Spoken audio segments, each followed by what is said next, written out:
ஒருத்தன் home loan போயிட்டானோ அப்படின்னா அவன் வந்து ஒரு மிடில் கிளாஸில் இருக்கான். ஸோ தேர்பை அவனோட லைஃப்பில் வந்து பிளானிங்கோடு இருக்கான்.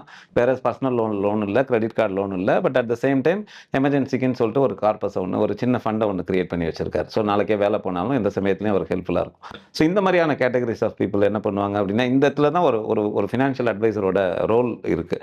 நிறைய பேர்கிட்ட போய் கேட்டவொன்னே என்ன சொல்லுவாங்கன்னா, சார் நீங்கள் அவுட்ஸ்டாண்டிங் லிமிட் உங்களுக்கு 10 லட்ச ரூபா இருக்குது, நீங்கள் சீக்கிரம் அந்த 5 லட்சத்தை எடுத்துக்கொண்டு போய் லோனை கம்மி பண்ணிடுங்க.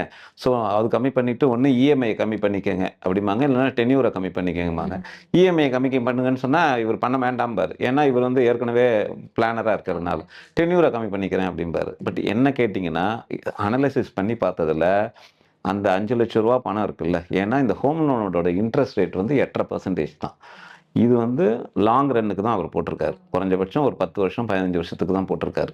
ஸோ இந்த கேசஸில் என்ன பண்ணோம் அப்படின்னா, இந்த 5 லட்சம் ரூபாயை அவர் தாராளமாக மியூச்சுவல் ஃபண்ட்ஸில் இன்வெஸ்ட் பண்ணலாம். They can invest in shares, stocks with the அட்வைசரோட கைட்லைன்ஸோட ப்ராப்பராக உட்காந்து அனலைசிஸ் பண்ணி அவரோட ரிஸ்க் ப்ரொஃபைல்லாம் தெரிஞ்சதுக்கப்புறமா ஒரு 50% ஒரு ஸ்டாக்ஸ்லையும், ரிமைனிங் இருக்கிற 50% ஒரு மியூச்சுவல் ஃபண்ட்ஸ்லையும் இன்வெஸ்ட் பண்ணலாம்.